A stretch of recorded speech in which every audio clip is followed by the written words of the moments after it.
You're watching Leafs Morning Take with host Nick Alberga and former NHLer Jay Rosehill. The show starts now. It is Monday, July 28th, aka 72 days away from puck drop. Nick Alberga, Jay Rosehill, presented by Bet365. This is Leafs Morning Take. What's going on, Rosie? How are you, buddy? What's up, dude? Little Monday morning. What's going on? Not much. Looks like you got in a fight with the sun against this weekend. Love that. What'd you do? What'd you get up to? I'm out at the cabin right now. Supposed to spend some time out here being injured. But I am kind of stressed out. I really feel like being out here, I need to figure out what I'm doing with this pec that I torn. I think I need surgery on it. MRI came back, it's torn right through, and I just don't feel myself by any stretch. And all the research I do says you aren't getting that back if you don't repair it. So I don't know, man. I've been scrambling this morning, trying to get a hold of surgeons and whatnot, but kind of stressful, man. I think I just got to bite the bullet, get it done right, and have no regrets. You know what I'm saying? Yeah, I got you. What's the recovery period look like on an injury like that or a surgery like that? It's 6 weeks in a sling and then months and months of rehab and physio, which, God, I just can't even wrap my head around. But again, I think you just wrap your head around, okay, you got to do a bunch of uncomfortable shit for 6 months and then it's done right. And I don't know, I've been trying to convince myself it's good. You don't need to repair it. But the more I'm moving around and try to go swimming a little bit, and it's just like, dude, I feel vulnerable. I feel like there's this massive missing thing going on, even though your other muscles are strong and it's not hurting or anything because it's torn right through. I don't know. Last night I had a little freak out and started scrambling and realizing that I think my head's in the wrong spot and I got to get this damn thing repaired, but still trying to wrap my head around that, buddy. To be fair, much of the folks in the chat echoing that. Think long-term, do the surgery, says Spike 11. So if you have to determine how to determine it, is through the chat on Leafs Morning Take.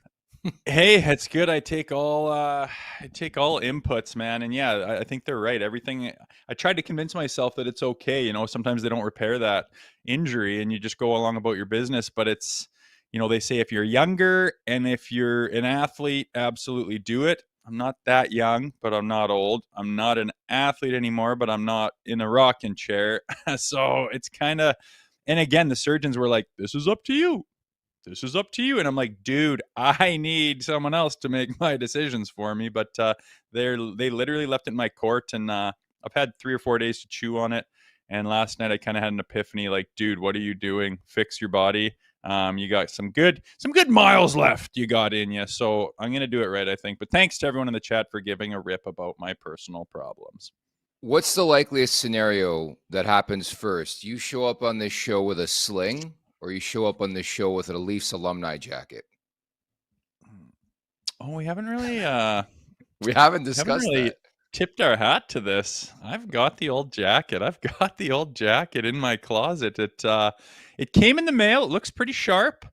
And I don't know. I think maybe I should unveil it on opening night or something of that nature. It's going to be worn on the show for specific special times to commemorate something.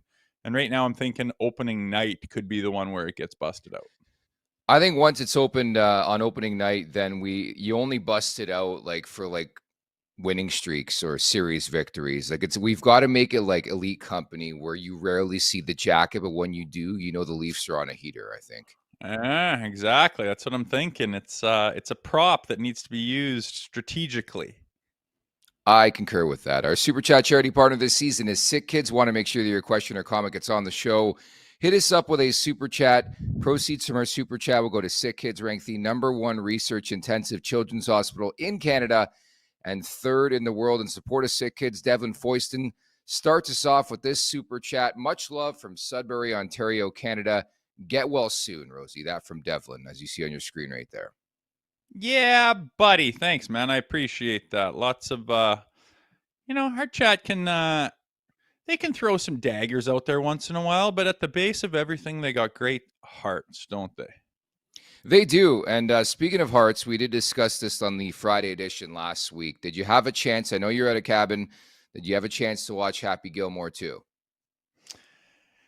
No, not yet. I'm kind of waiting for a rainy day Oh, out here, dude. yeah, It's we don't spend a lot of time in the cabin. We are yeah. outside and there fishing and boating and skiing and having a blast. So we're saving it for a rainy day. I thought we were gonna get to bang it off there the other night, but other things happened. But most of the complex around here in this strata, they threw up a big projector and watched it the day it came out, and we were on our way out here, so we missed it, but we will catch it. I am excited, dude. I've watched that show with my kids. My oldest can quote it like crazy, and excited. I've heard mixed reviews though. I've heard it's the greatest thing in the world. I've heard it's the worst thing in the world, and everything in between. So kind of excited to make my own judgment.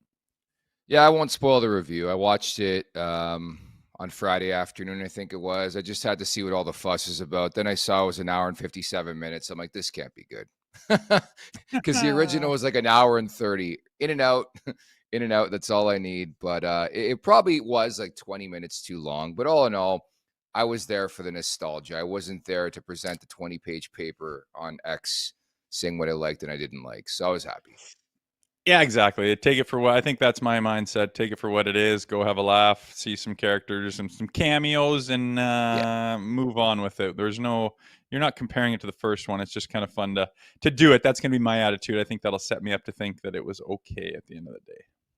I do like that Adam Sandler likes to hook up his friends. Like we even saw, like there was a lot of cameos, not to disclose too much to you. There was probably like 75 cameos in this film, but there was even an ode to Johnny Gaudreau in one of the jerseys that Jesus. Sandler wears in the movie, where it's like ice hockey house on the front and 13 on the back.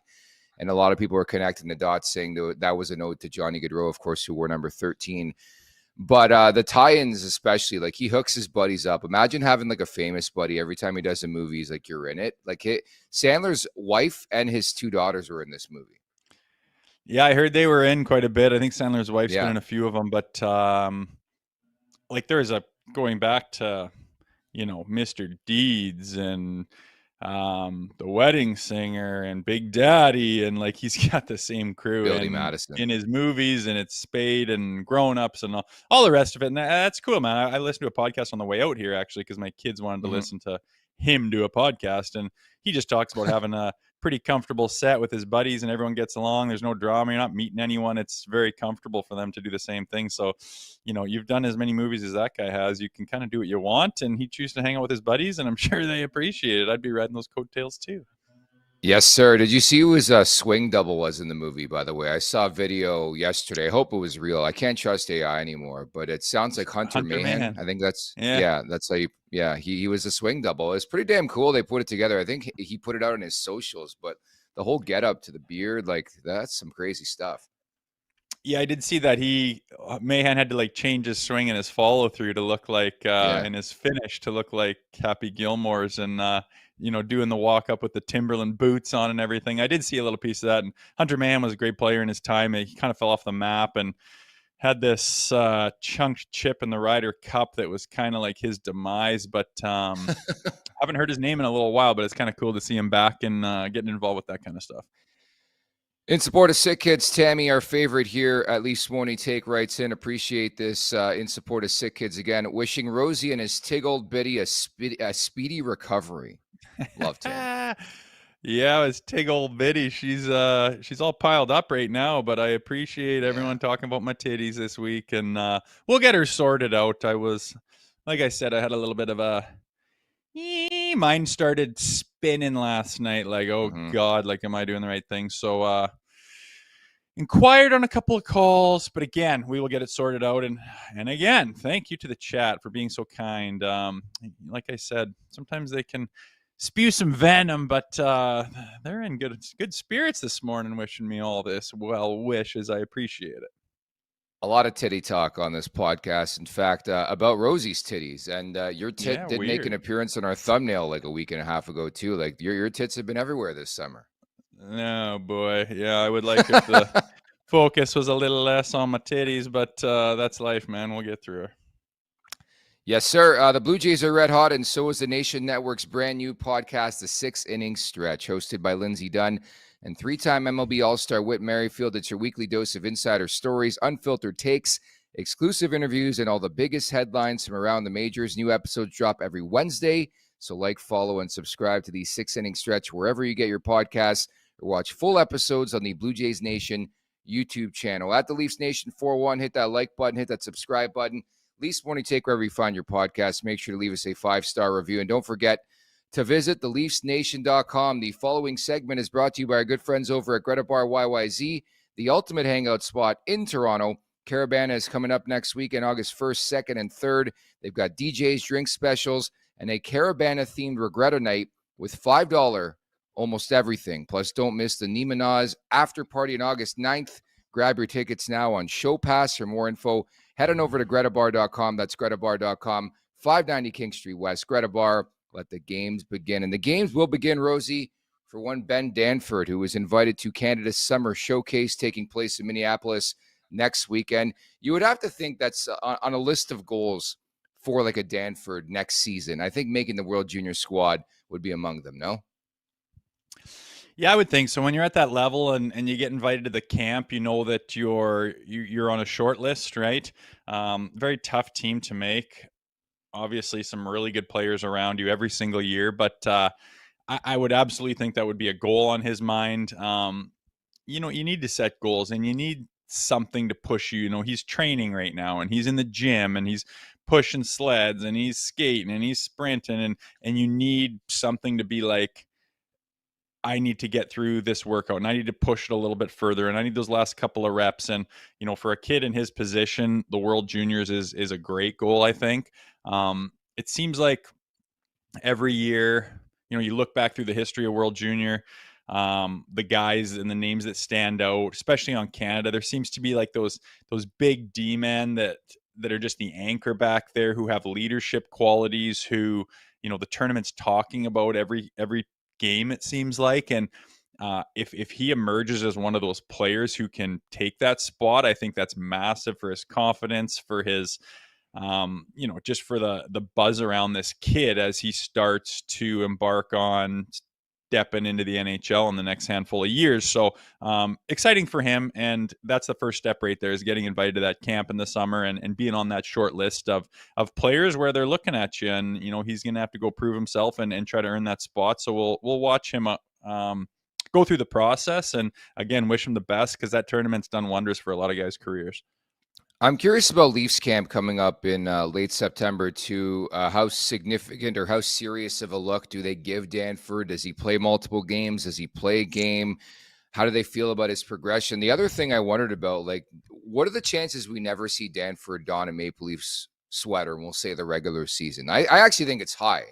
I mean, I'm not diminishing the kid. I just think from an asset standpoint, the Maple Leafs don't have much. We think at some point in time, we'll say over the next year, they're going to make a trade, and they're going to have to give up significant pieces. And I think Danford's probably high atop the list of what other people want from the Leafs, I think.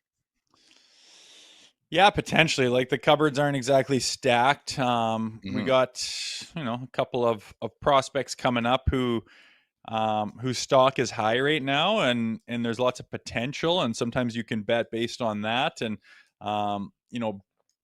big, physical, puck-moving defensemen are on everyone's radar. So if you got one of those, it's obviously valuable. But no, we've been talking about trades for a while, and it's fun to talk about trades. I'd like to trade for this guy. I'd like to trade for that guy. And I kind of always roll my eyes because, especially on Twitter and the internet, you go look around at some of these proposals, and usually they're so one-sided. Let's go get this guy. And it's like, you forgot the other half of that conversation. Like, what the hell? How are you going to get him? If he's a high asset or he's a high value player, well, nobody just gives those guys up when they have their rights. So it kind of makes me chuckle. But Danford, could be a guy that goes in there. Again, it's not a plethora of prospects and picks that we have to pick from. So obviously, him being one of the top guys that are in the arsenal right now, his name would be right at the tip of everyone's tongue when you're talking about a big deal trade. And again, that's up to Tree Living to start pulling triggers and thinking if you're going to make your team better, and if you're trying to win right now, that's the kind of stuff you got to do. And I think they're kind of in a win now mentality. So I'm not against what you're saying there, that there's a chance that he doesn't don a Maple Leafs jersey ever, and he's involved in some kind of a deal. But at the moment, we're not there yet. I wish we had a crystal ball to see what he looks like in 10 years. Like, the track record in this market, say the last decade, hasn't been great when it comes to defensemen, homegrown talent, if you will. Liljegren, Sandin, I think at the forefront in that conversation. Obviously, Morgan Riley, like 15 years ago, whatever it was. He's obviously done very, very good and well in his career, has gotten paid, hasn't been great the last couple of years. But I think Danford's intriguing because he plays that style that Berube loves, that Brad Treliving loves, and it was the difference in approach that got me when they selected Danford in the first round in 2024, as opposed to the multitude of others they've taken in, say, the last decade. Yeah, it's so hard, man. You just don't, like you say, crystal ball. You just don't have one. You don't know what these guys are going to do. You're drafting these guys who are 17, 18 years old. I mean, go grab any 18-year off the street and be like, oh, what are you going to be like when you're 25? It's so hard to know, right? Especially with the defenseman, that position takes a little bit longer to develop. And it can be a very difficult position, and you can lose your confidence at that position. So, and there's a history in the Maple Leafs, in their history of unloading guys and having them go play elsewhere. And you could just do an entire segment on, let's go through some of the draft picks that the Leafs have dropped the ball on. Let's go through some of the prospects that they've dropped the ball on. And it seems like there's a pattern of players, even if they're, regulars in the NHL, they're in Toronto and they leave and they go and flourish and have success. And it's tough to say, but again, if all we know is if you're in a win now mentality, you're putting the pieces together to do damage. You want to get over the hump and you want to give yourself the best chance to get to the ultimate goal. You got to sacrifice for that. And you can always get draft picks and prospects later when you're in a rebuilding place and you want to move some things around. That's something a bridge you can cross later. But right now, if you're ready to win, you might have to give up some young talent in order to get some talent that's ready to rock now. And we'll see if Treliving is interested in that over the course of the rest of the season, really.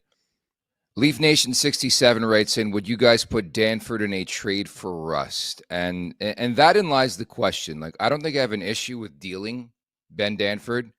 It's like, what am I dealing him for?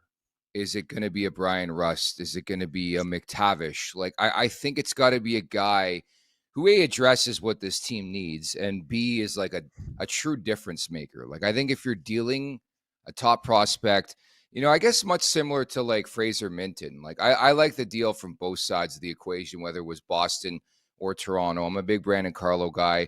I think Boston got fair value in that deal. But it's more so like what they're getting if they're giving up a Danford. That's a big question for me. Like, I don't want him to just be like a throwaway in a trade, Oh, big time. And I mean, a first round big D-man these days better not be a throwaway, True. Right? It kind of should be. Would you do it for us, though? Well, if you're ready to win now and you look at our back end and you feel good about it, which I do, I understand that it's aging, and I understand that Danford could be great to come in and start to pick up the slack and gain the. I get it, but if you think our forwards are a little bit bleak and not deep enough, and you need a guy with some experience who's played with some big boy players, who's come up clutch at certain points of the season, and the things that Rust is, you could justify it, right? And I like looking at trades after they've happened, and everybody does, but in feeling like, I think we got the better edge of this, and everyone and their dog is going to take a trade, especially when it involves the Maple Leafs, and dissect it and come up with a grade. And it's just, you just don't want to be on your team where there's one of those trades where you're kind of like, what the hell was that? And you feel like you got fleeced, and everyone else is going, what happened? And there's all this buzz on Twitter, and then people are texting you, and you're like, oh my God. You want to be on the other one going, wow, Tree really pulled one off here, or how did he make this happen, or wow, I really don't see how this got over the finish line. It seems to be so favorable to the Maple Leafs. Like, you want that, obviously. But I just don't think you can get to that point unless you get some kind of an asset, which is a big D-man like Danford, who's world junior type caliber of player. That could very well be something that gets over the finish line. And yeah, you're going to have to sacrifice to get anything in return, like a Brian Rust. The chat's very conflicted right now. LJ writes in, I would include Danford for Nas. Yeah, I'm more inclined to think if I'm dealing Ben Danford, it would be more for like Nazem Kadri than it would be Brian Rust. Like, I think Rust's a good player, but is he a difference maker? Not sure. I'm not sure. I know he's got the history with Crosby and Malkin. He's done some great things in that top six for Pittsburgh, but I think we're overvaluing, Brian Rust a bit. And to that point, because he's on Pittsburgh, because Dubas is there, I think it would be interesting to see the two sides come together in a deal, if you catch my drift. Yeah, it'd be funny. I wonder who'd be less likely to deal. Would it be Tree? Would it be Dubas? It'd be interesting. And yeah, I mean, we talked about it last week about some of our top guys we'd like to go after, and Nazem Kadri's right up there for me as a guy who would, like, what's the word? Like, just round out the forward group or complete the forward group or fill a gap or plug a hole. It's kind of one name away from being like, oh baby, look at this. And you picture Berube rolling the lines and everyone kind of adopting like a we know how to play now type of mentality and get the mojo going. I think they are one kind of good sized name away from that. Rust, is it or not? Again, I like the sounds of Kadri, but our cupboards are so empty that it's going to be, I think Cowan's almost ready to play now. We're going to find that out here in the fall. And then it's Danford, who you could probably justify moving on from if you really think it makes your team better to win this spring. Do you think the Leafs are done? Like right now, do you think they're done? Do you think this is probably the team we're going to see come opening night? I wouldn't be surprised if there wasn't a huge shakeup before camp. Again, you can make deals in the season. The trade deadline is when things get crunched really hard. It's possible. It's very possible. You look down the forward lineup. I mean, and how would you feel about that? I'd be all right with it. If we're rolling into the playoffs, right? Again, we haven't seen these guys play together. There's a lot of question marks. There's a lot of road ahead to figure out who these guys are, and even if they come out of the gates at the first 10 games of the year and it's still some feeling out process going on, that doesn't mean that that's all they get. Like, teams grow, teams figure out their identity, teams start to click, systems take root, identities start to emerge. That's what they're looking for there. But I wouldn't be pulling my hair out or panicking as if this is the team they come into training camp with.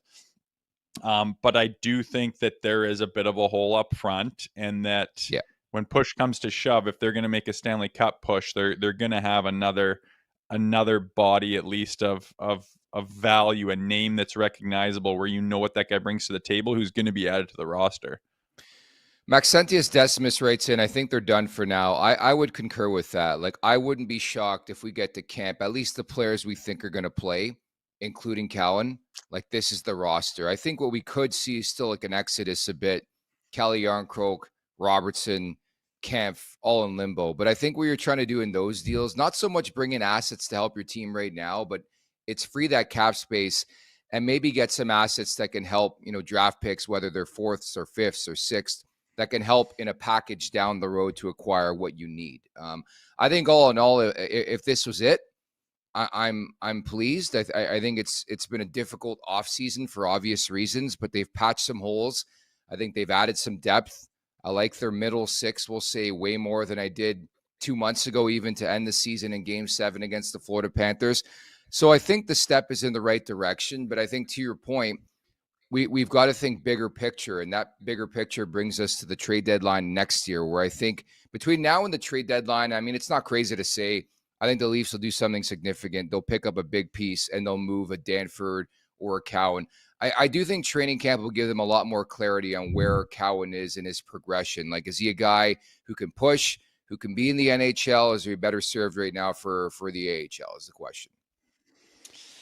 Yeah, exactly. And I'm going to talk about him in a segment coming up. And that's exactly what a player at that point in his career is doing. There's going to be opportunity for him, which is exciting. It's fun for a young player, man. You're trying to break in. The team's going to, provide a stage and say, show us something, make our job difficult.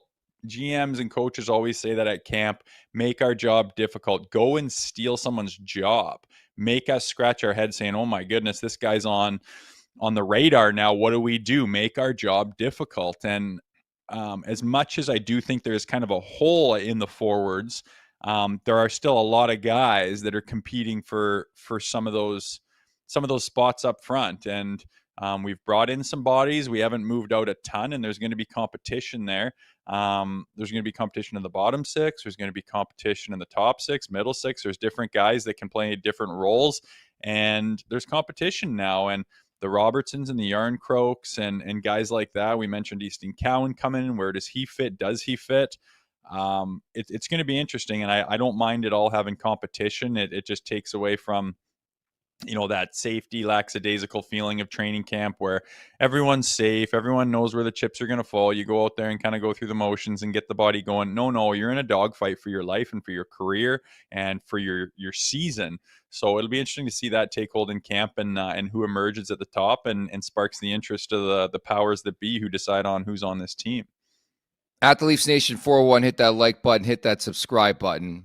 Now, there's a laundry list of intriguing Maple Leafs entering the 2025-26 season. I'm sure Cowan will be on your list, but we've put together individual lists of 5 players we're looking at, are intrigued by as we head into 25-26. You want to start us off with your list here, Rosie? Yeah, well, we were just talking about him.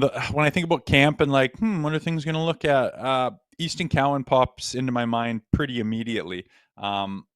I want to figure out where this guy is. I want to see what his confidence level is. I want to see his work ethic. I want to see the snarl. It's kind of tough to play in the O. You're the big fish in the small pond. He wins the Memorial Cup. He wins the MVP. You're the stud around there. You can have the swagger. You can run your mouth. You can be the big dog in the scrums, and you're kind of the big man on campus.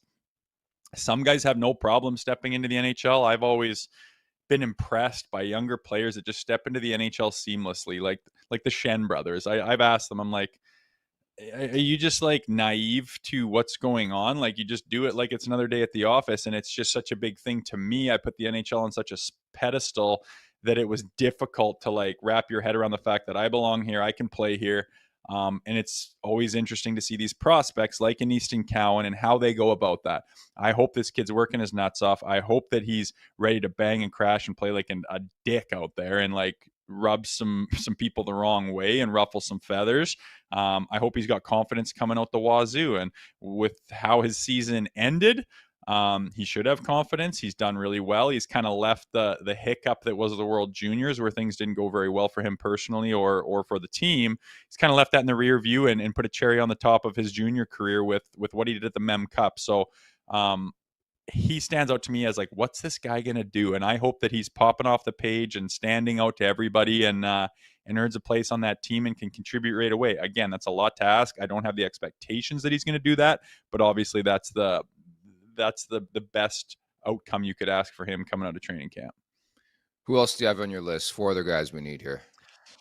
Austin Matthews, to me, man, obviously he's the big dog on this roster. A lot of buzz about Marner and everything recently, fine. And he's kind of gone, quiet a little bit. But when you're thinking about this season, I mean, I just can't help but think back to the end of the season and the playoffs. His shot wasn't there. I wouldn't normally say that about a player, his shot's not there. What are you talking about? But visibly couldn't shoot the puck very well. I think the stat was he was missing the net more than he was hitting it, or he was missing the net at a percentage higher than anyone else in the league, which he's a generational goal scorer.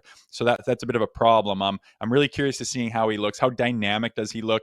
I mean, I understand that training camp and preseason games aren't exactly full throttle for a player of his caliber, but as the season starts, I want to see if that guy's healthy. I want to see if he's got his fastball type of thing, Next guy, Max Domi. I don't know why, but he just keeps popping out to me. We got Max Domi, and I was happy to get him, and I like how he has different facets to his game where he can jump on the big line, he can finish a play, start a play. He's got the skill, but I want to see him play like a Brad Marchand. Brad Marchand's at the top of Mount Rushmore when it comes to a skilled player who can affect a game with a big goal or affect a game with some extracurricular stuff or piss everyone off or get people off their game or bang and crash or do some dirty arts behind the scenes, that kind of thing. I want Max Domi to take a big step this year in being that guy. I want him to have swagger. I want him to be cocky. I want him to piss people off. I want him to play like a rat sometimes. I want him to bang and crash. If he has to scrap and chuck him with somebody, great. Like, just be everywhere and then get on the score sheet once in a while. Like, I just want his game just to elevate because I know he's capable of it, but like last year in particular, I didn't see enough of it. It's like he wasn't concentrating on all the facets of the game. He's just out there trying to score every shift. And it's like, you can do more out there. And I think that the other side of the game that I do think he's capable of bringing, I think it's going to be really valuable to this team this year. Tighten up that core. I know what you're saying. So far you got Cowan, Matthews, Domi. Who are your last two here? Matias Michelli, I want to see what this kid's all about. I mean, I think he's like 0.6 points a game in his career so far, playing on, some shitty teams as well. I think the only time he played a full season, he just about had 60 points.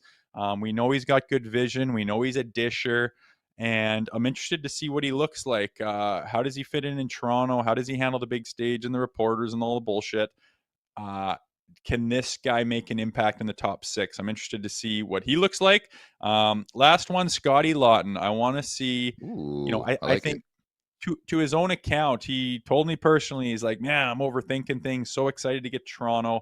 It was a dream of his to play for the Maple Leafs. And when you get dealt midseason or trade deadline and you come in, it's kind of a whirlwind. You don't have time to process it. You don't have time to kind of wrap your head around things. It's just a whirlwind of craziness. So he's had an off season here to wrap his head around it. He's going to come into camp like pretty focused, I would imagine. And I want to see him play at the top of his game in that bottom six and kind of have a leadership role of what that looks like when his line's called to throw their leg over the boards. What can you accomplish? And I hope his confidence is sky high. I hope he knows what his job is and what his role is. And I hope he gets out of the chute and comes out of the gates really hot and makes a big impact for this team early. I think the crowd and the fans could really rally around him if he's able to do that. Rosie's top 5 most intriguing Maple Leafs heading into 2025-26, Cowan, Matthews, Domi, Michelli, and Scott Lawton. I like the differentiation between some of our names, your names and my names. So I'm going to go 5 down to 1. Number 5, a name you included later on your list, Matias Michelli. Coming off a bad year, 2 years back. I think everybody's going to talk about that in training camp. He was really good. Can he get back to that level? I'm sorry to break it to him. This is not Utah. This is not Arizona. It's Toronto. And I think this is a really difficult spot to come into.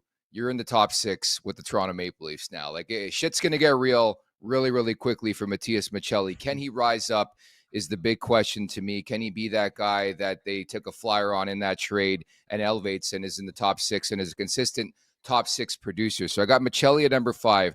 Number 4, I got contract year of Bob McMahon. Okay, last year in the second half and the year before, this guy was lights out. He would go on these streaks where it's like 11 goals in like 7 games. And then I don't know what happened in, say, the last 15 regular season games into the playoffs, but this guy got zapped of his confidence, had nothing left, and wasn't really making a difference. He just sort of went into the night quietly. I know he made that play to Pacioretty, I think it was in game 6, but you need that offense from a Bob McMahon. I think the motivation is going to be there from him being in a UFA year and just needs to capitalize on that position in the lineup, where I know a lot of people are earmarking him for the third line. I wouldn't be shocked if they pair a McMahon with a Tavares and a Nylander again. That combo had some pretty damn good chemistry last year. So I got Bob McMahon at number 4. I got Matthew Knies at number 3. The new contract, I don't think it'll phase this kid, but we've seen so many examples in this league where guys will sign contracts and it feels like every game there's just this added weight to the player when they get on the ice and they're like, shit, I got to play like a guy who's making close to $8 million per season. Go out there and do your thing if you're Matthew Knies. And I wonder about his ceiling. Like, we felt like he was scratching the surface last year, and sometimes you got to pay for projection. I think the Leafs did a bit with this contract. What does that ceiling look like? There's no Marner now anymore. He's the number 2 on that line with Matthews. Can he elevate? Number 2, I think ultimately the crease is so important, Rosie. You need your crease to make saves. Anthony Stolar. So it's back-to-back years, really, really good years, right? He was the backup to Sergei Bobrovsky. Now I would argue he's the number 1 to Joseph Woll. He had a Vezina caliber season last year. I know the sample size significantly smaller what was it, 36, 38 appearances for Anthony Stolarz. Unfortunately, he got hurt. But can he be that Stolarz? Or is he more of the guy we saw, say, 3 or 4 years ago? Maybe somewhere in between. But I think he intrigues the hell out of me because he's another guy entering a contract year. And number one, it has to be Auston Matthews for a multitude of reasons. Like, this guy's coming off a down year. What do you have, like 37 goals last year? To everything you just said, he couldn't even shoot the puck and he still scored. And now Robin's gone. Like, what's the pride looking like now that you lost your go-to guy in Mitch Marner? Can you be a Hart Trophy candidate again if you're Auston Matthews? Can you be that guy who grabs a team by the balls and says, we're winning this hockey game? And to me, I think the most questions lie for those reasons and many more with Auston Matthews, what type of year he has after what he put forth last year, Rosie. Yeah, all valid picks in my mind. Yeah, he's the captain of the team. He's the best player on the team. He's the one who can pull the team. He's one of a few guys who can single-handedly win a game. If he's playing his best hockey, there's not much stopping you. And I just didn't see it last year. I didn't think he was capable of doing that very often. And you could tell he wasn't himself. I just don't think he was healthy. I don't think that's a secret. He's flying around the world talking to specialists to figure out whatever is ailing him. It is worrisome. It worries me that over the course of an entire season, he felt like he was at his unhealthiest during the playoffs. With today's day and age and scopes and surgeries and specialists and stem cell this and that, like it's and he has all of that available to him. There is not a thing on this planet that guy couldn't get to as far as, in the medical community or just something to get healthy.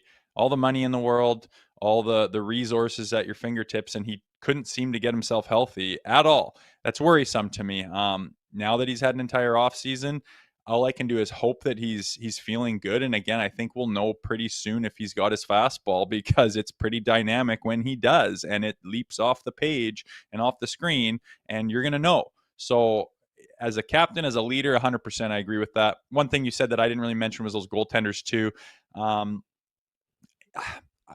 Maybe to my detriment, I'm just thinking our goaltenders are set. We've got a 1, we've got a 2. They're both damn good. They can both challenge each other for the number 1. They can flip-flop. They can switch hit. They can split the games. It doesn't really matter.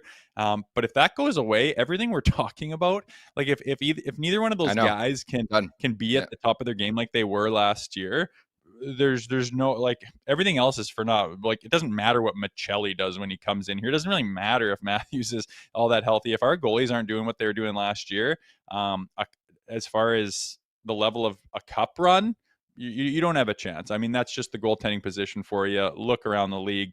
It just is what it is. But again, there's no reason to think those guys are going to be anything but just what they were last year. And they've got to be if this team's going to go where they're projected to go and where the fans are hoping they can go. I know a bunch of folks in the chat saying, oh, they didn't include Morgan Rielly. I'm not intrigued by Morgan Rielly. Okay. Like, show up and hope for the best. It's not a guy I'm looking at and being like, oh, can he get back to the guy he was 10 years ago? I think we're at a point where we've seen enough in that sample size to know what Morgan Rielly is going to bring to the table. I will say, I want to see what that pairing does full season with Carlo.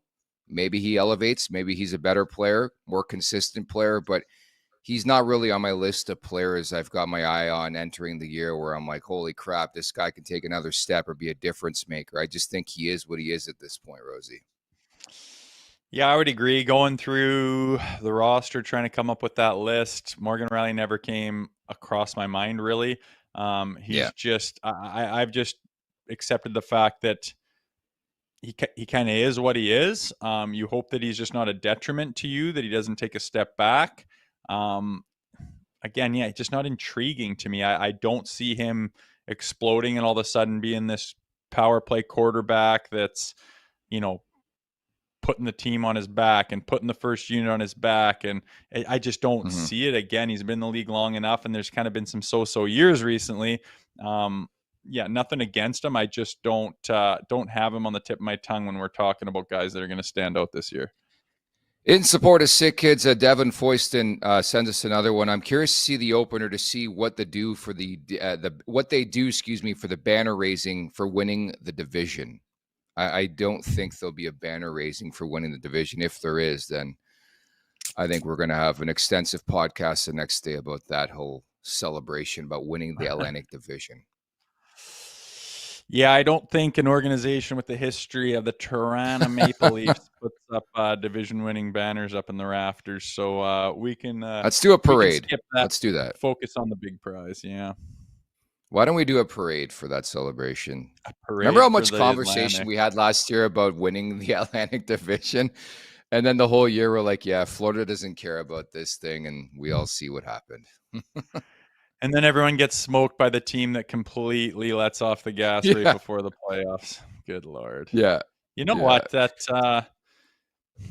not to open a whole can of worms, but just like to Chuck being on LTIR and them loading up with who they did. It's just the team that's already that good with that experience, coached by that with it's just like, and then you just LTIR a guy as good as Matthew to Chuck and load up with his money elsewhere and then just activate him on game one. Like, are you fucking kidding me? That's just, there's no point in talking about it because they've rectified it in the new CBA after this season. But looking back at the way that year went and the year Florida went and taking them to game 7 and being up 2-0 and up 2-1 or whatever it was in the second. And then just seeing what happened, it's just infuriating, man. But I digress. I don't know why I brought that up, but I'm glad they fixed that problem, I guess. Off topic, I understand. My question is, I guess the problem's not fixed till after next season, right? Is that I wonder how it works? I wonder who's just gonna abuse the hell out of it. One last kick at the can. Hey, it's such a bullshit loophole that is so beneficial to a team. Like, are you kidding me? It's a salary cap and you're shelving like your $10 million players and then just going shopping and then just being like, ta-da, we added all those guys and the other guy's good to go at the most important part of the season. Like, what a screw up. And I'm actually shocked that got through the CBA, that all of the hockey minds and the lawyers and the business people that are involved in that, like, I went to the meetings and was representing the Flyers during the last lockout to a degree and saw what goes into all of that. It's incredible. You know, those minds at work with all their degrees and their law, this and that something so, hey, what if someone were to LTIR like a high-end player and then replace him with others, and then when the playoffs are going, we don't really have a salary cap anymore. Then if that player is healthy, that team's $15 million over the cap. Like, how did that not come up? And 3-4 cup winners have done it now in the last handful of years. It's a piss off, but again, they're going to rectify it. One last kick at the can. We'll see what happens in the spring on who wants to be that team this year. I just don't get how the Leafs didn't go to Matthews and were like, you know what, bud, just take a seat for a couple months. Pacioretty did it. I mean, Pacioretty was ready at the trade deadline. I'm sorry to break it to everybody on this podcast. Max Pacioretty was ready to go for 2 months. I just can't believe Matthews wanted to play so badly. He had to play at the Four Nations, and we all knew he was injured. Imagine it was just a quick conversation. Hey, rest up. Go to Turks and Caicos or something, chill out, and we'll see you at the playoffs. And this is who we're going to get. We're going to get Marchand or Seth Jones or somebody like that, really put this team over the top. Are you in? Do you want to win a Stanley Cup, Austin? Yeah, and you know what's scary about that is that didn't seem to be an option, and you wonder why, and it seems like they came to the conclusion that rest wasn't helping this issue. I don't know what the issue is specifically on his body that makes him visibly unable to do those dynamic things that has gotten him damn near 70 goals. But I got the feeling that, and this is just speculation, that they tried the rest and they tried going over to specialists, and they're just like, it is what it is. You got to live with it. You got to play with it, which kind of makes it more scary, to be honest. And a reason why he was one of my top guys on the intriguing players going into this season is like, what the hell is this guy's health like? And with the problems that were plaguing him, are they solved, or are they something that he's going to have to live with here? Good point. And it is a It's a massive question. Like, they need Matthews to be the guy who scored 69 goals or somewhere close to that type of player where every shift, it was just so dominant. And he does it in so many different layers. And then you watch him play last year, so tentative. Like, even the goals he scored in the playoffs, it was like off legs, off sticks. It was like, what the hell's going on? And to your point, you've been making for like weeks now. It's just like you're such a premier marksman in this league where this guy just has such a laser and his accuracy is so locked in that when he misses the net, you're like, something's off. And that's the way we felt, I think, with the Maple Leafs last year, when it comes to Austin Matthews. It's time now for the last call, brought to you by Bet365. Whatever your bet is, it's never ordinary at Bet365. Download the app and get in on the game. Use code NATION. That's NATION, NATION. Must be 19 or older. Ontario only. Please play responsibly. If you or someone you know has a gambling problem, visit connexontario.ca. Back to the Blue Jays today, Rosie, because I don't really bet, to be honest, in the summer. But I'm getting even money, courtesy Bet365. The Jays on the road in Baltimore. Zach Eflin going for the Orioles. Chris Bassett for the Blue Jays. I'll probably look at the Jays money line in that game, if not the run line at plus 145. I like that value too, but how could you not ride the Blue Jays? I know they had the rare blip yesterday. They take 3 or 4 from the other best team in the AL in Detroit. I'm continuing to ride the Blue Jays into the trade deadline this week. The players have to be jacked about this.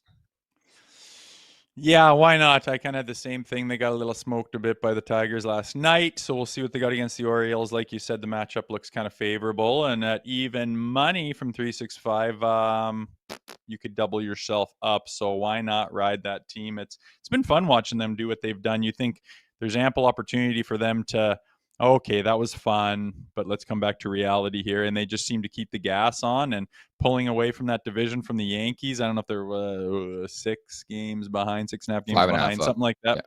Yeah, but they've kind of created some separation, which is pretty exciting. So yeah, why the hell not? I'm going to ride those guys. Sounds good. We'll leave it at that. We're going to be back on Wednesday at 11 a.m. Eastern time, working on a couple things for that show. Maybe we have another list for that show. They seem to be going well the last little while here. So excellent stuff. And you can get back to your cabin time here, buddy. Yeah, buddy. We will see you guys on Wednesday. Enjoy your day. Sounds good. At the Leafs Nation 401, hit that like button, hit that subscribe button. Leafs Morning Take wherever you find your podcast. Make sure to leave us a 5-star review. And don't forget to visit theleafsnation.com. Thank you to the active chat. You guys could do anything, but you decided to join us today, so we appreciate that. You guys are awesome. Thank you to producer Vic. For Jay Rosehill, I'm Nick Alberga, and we'll talk on Wednesday. Take care, everybody. Make sure to check out more of our content right here on the Leafs Nation YouTube page. We got long-form interviews, we got clips, we got epic rants by Jay Rosehill. We simply have it all. And don't forget, you can find out much more at the Leafs Nation.